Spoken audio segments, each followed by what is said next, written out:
ছোটবেলায় রাখাল ও বাঘের গল্পটা আমরা সবাই জানি।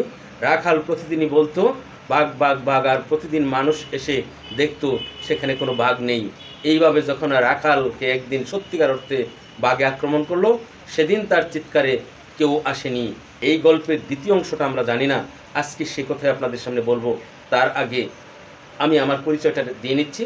আসসালামু আলাইকুম, আমি মোহাম্মদ জুবায়েদ হোসেন।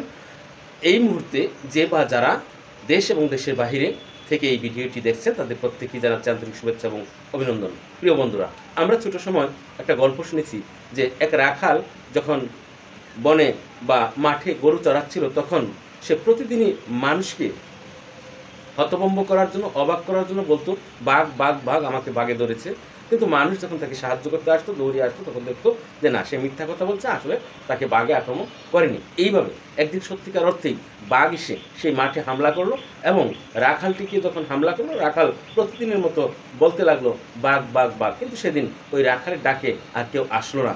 সেদিন কিন্তু রাখালের পরাজয় হয়েছিল, কেউ আসেনি। পরবর্তীতে দেখা গেল বাঘ দেখলো যেহেতু রাখালকে খেয়ে ফেলেছি, এখানে কেউ আসেনি, মানুষ নেই, তখন পরবর্তীতে ওই মাঠটাকে সাবার করে দিয়েছিল, ওই সবগুলো গরুকে সাবার করে দিয়েছিল। একদিন, 2 দিন, 3 দিন এইভাবে। এরপরে যখন দেখলো মাঠে আর গরু নেই, মাঠে আর গরু আসে না, তখন বাঘ লোকালয়ে চলে গিয়েছিল।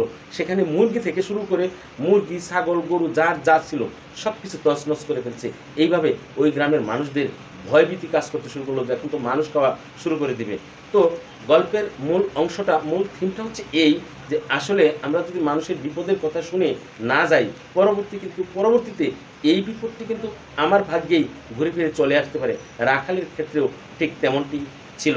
কাজেই আমরা মানুষ যখন বিপদের পরে আহ্বান করবে, তখন কিন্তু আমাদের আগে যেতে হবে, আগে দেখতে হবে, হোক সে মিথ্যা, না হোক সে বিপদে পড়েছে, কিন্তু না দেখে, না জেনে, না শুনে তার পাশে গেলাম না, তার পাশে থাকলাম না, তাতে করে কিন্তু আমি খুব চালাকির পরিচয় দিলাম না। একদিন আমারও বিপদ হবে, সেদিন সেও আসবে না। কাজে বিপদ হোক বা না হোক, একজন যদি আহ্বান করে, তাহলে তার বিপদে আমাদের এগিয়ে আসা দরকার। আর কারো বিপদে এগিয়ে আসা মানেই আমি শুধু তাকেই সেভ করলাম না, মহান আল্লাহ সুবহানাহু ওয়া তাআলা পরোক্ষভাবে আমাকেও সেই অন্য একটা বিপদ থেকে রক্ষা করবে।